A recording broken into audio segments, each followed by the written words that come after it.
Lauren again. Hi!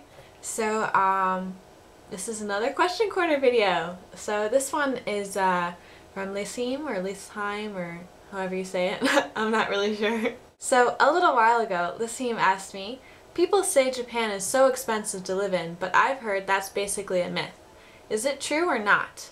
So, I mean, I haven't really been here all that long, but I mean, I have bought things. I mean, my experience has only really been in the country, like the inaka of Japan, so not in terms of cities. So, yeah, I mean, I can tell you what I know.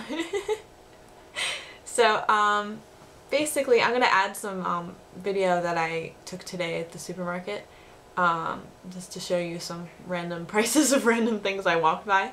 But basically, it completely depends on where you live. So basically, I live in the country and everything is much cheaper here than it is, like, let's say in the city.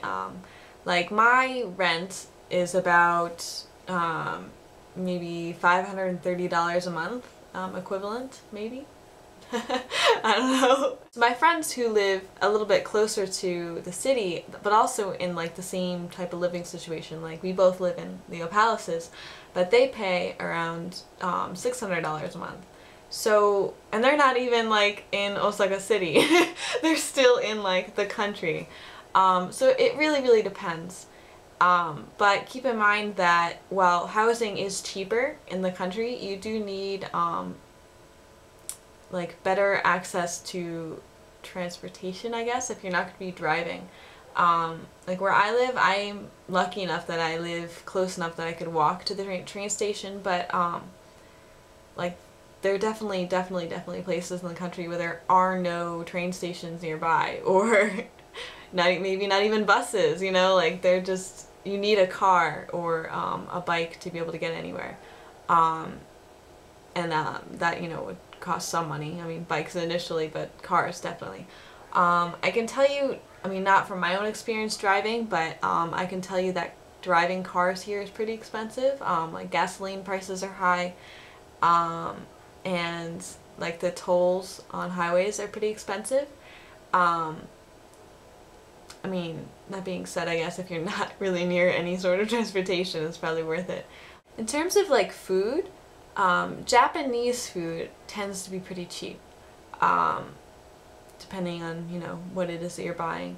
But yeah, it tends to be cheaper than the foreign equivalent. So yeah, if you, you know, eat mostly Japanese foods and not so many of your foreign foods, you can save a lot of money. And, you know, trying not to buy everything at the konbini, although it is really convenient to buy things at the convenience store. It's not really that practical in terms of saving money. I mean, I get food a lot at the konbini because their bentos are not only more delicious, but basically the same price as the supermarket. But in terms of like toilet paper, toothbrushes, all those other things, they're pretty expensive at the konbini. You can get a lot of things at the dollar store also, or like the 100 yen, 100 yen store. So, I mean, that's sort of where I would check first. If you wanted like if you wanted hangers, like I would look at the dollar store, 100 yen store, first, before looking elsewhere. Because other places will have it, but instead of paying only $1 for it, you'll be paying like, you know, $2 or $3 for the same thing. You can get pretty much anything at the dollar store, so I would check that out first. And obviously it's only $1, so it's pretty cheap. I furnish most of my apartment with dollar store items.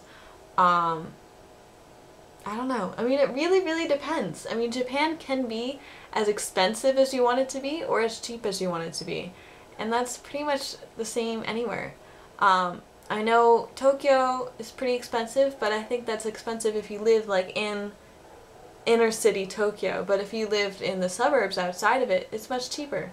So it really depends. I wouldn't say it's a myth, because it definitely is expensive to live here if you wanted it to be. It's easy to make it expensive to live here. But yeah, it really depends. So it's sort of like a half-true myth, I guess. I'm not really sure what to call it. But yeah, so thanks for watching. And thanks for asking a question for the question corner. If you have more questions for the question corner, please put them down in the comments below. And see you guys later.